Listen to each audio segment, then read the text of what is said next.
Hoy el Mundial de Fútbol es el evento deportivo más seguido del planeta.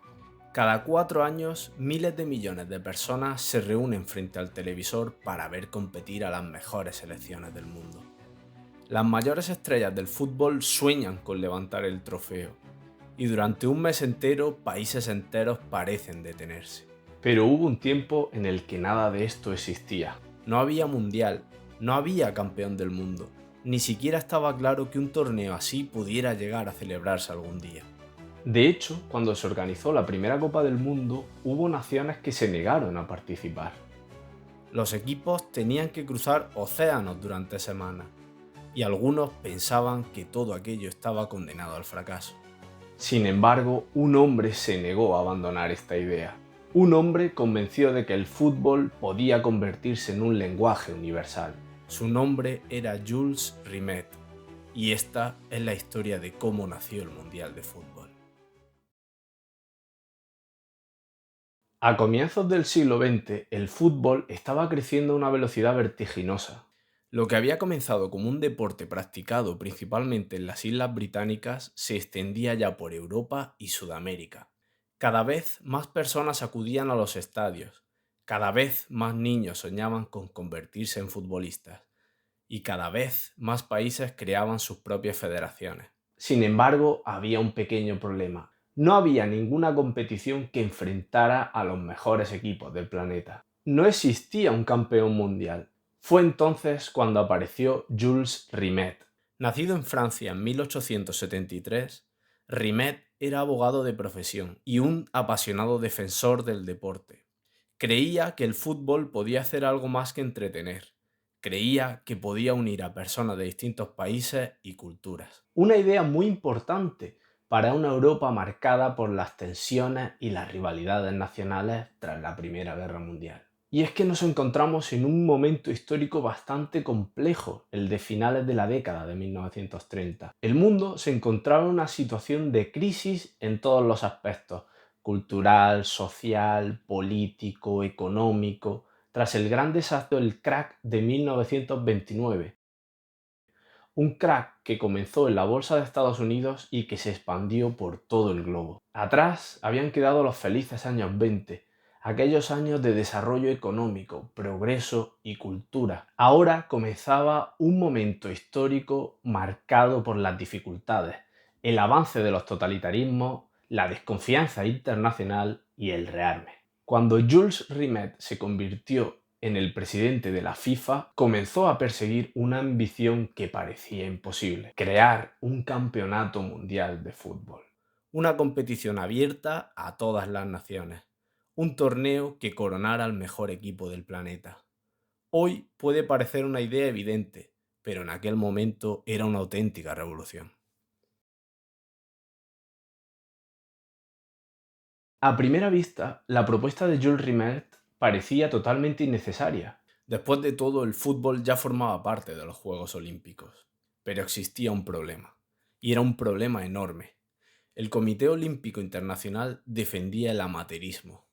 Los atletas debían competir por honor y prestigio, no por dinero. Sin embargo, el fútbol estaba cambiando. Cada vez más jugadores cobraban salarios por jugar en sus equipos y cada vez más clubes funcionaban de manera profesional. Y eso significaba que muchos de los mejores futbolistas del mundo no podían participar en los Juegos Olímpicos.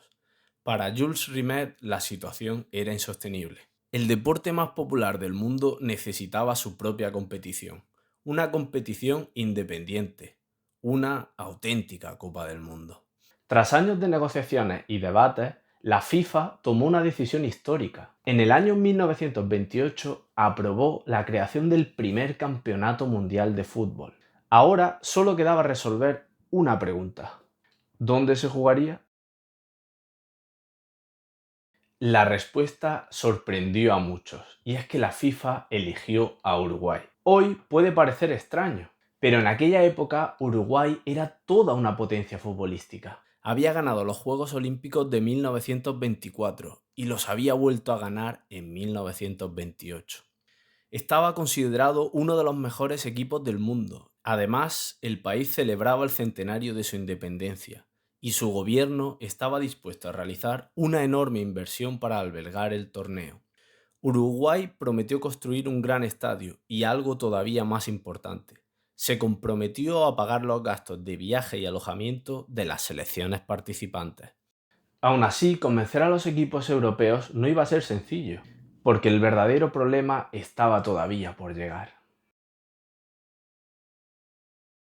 Hoy cruzar el Atlántico es cuestión de unas pocas horas, pero en 1930 era todo una aventura. No existían los vuelos comerciales internacionales tal y como los conocemos hoy en día. Los jugadores debían viajar en barco y el trayecto podía durar semanas. Muchos países europeos consideraron que no merecía la pena. Las federaciones dudaban, los clubes se oponían. Y numerosos futbolistas no podían permitirse ausentarse durante tanto tiempo. Durante meses pareció que el Mundial podía fracasar antes incluso de siquiera comenzar. Finalmente, solo 4 selecciones europeas aceptaron participar.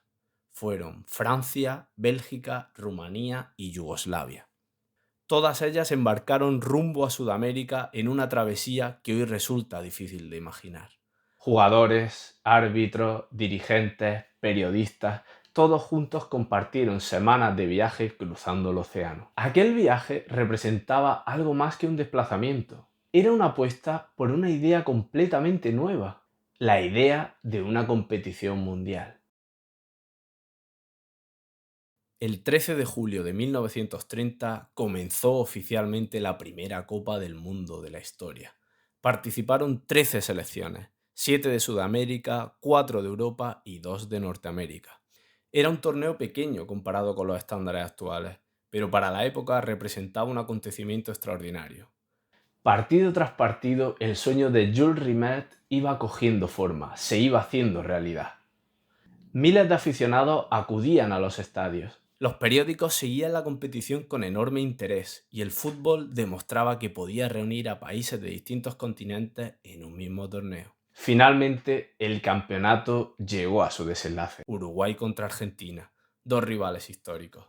Dos de las mejores selecciones del momento. El 30 de julio de 1930, más de 90.000 personas llenaron el Estadio Centenario de Montevideo. La tensión era enorme. Argentina llegó al descanso ganando 2-1, pero en la segunda mitad Uruguay reaccionó. Marcó 3 goles más y terminó imponiéndose por 4-2. Uruguay se convirtió así en el primer campeón mundial de la historia.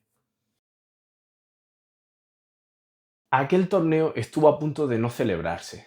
Muchas selecciones rechazaron participar. Los equipos tuvieron que hacer viajes de semanas para llegar al destino. Y muchos dirigentes de estos países pensaron que el campeonato estaba destinado al fracaso. Sin embargo, ocurrió totalmente lo contrario. El Mundial fue todo un éxito. Y con el paso del tiempo, este campeonato se convirtió en el evento deportivo más grande del planeta. Hoy, cuando vemos una final mundialista seguida por miles de millones de personas, es fácil pensar que siempre fue así. Pero todo comenzó con una idea. La idea de un solo hombre que pensaba que el fútbol podía unir a todo el planeta. Su nombre era Jules Rimet. Y gracias a él nació el Mundial de Fútbol.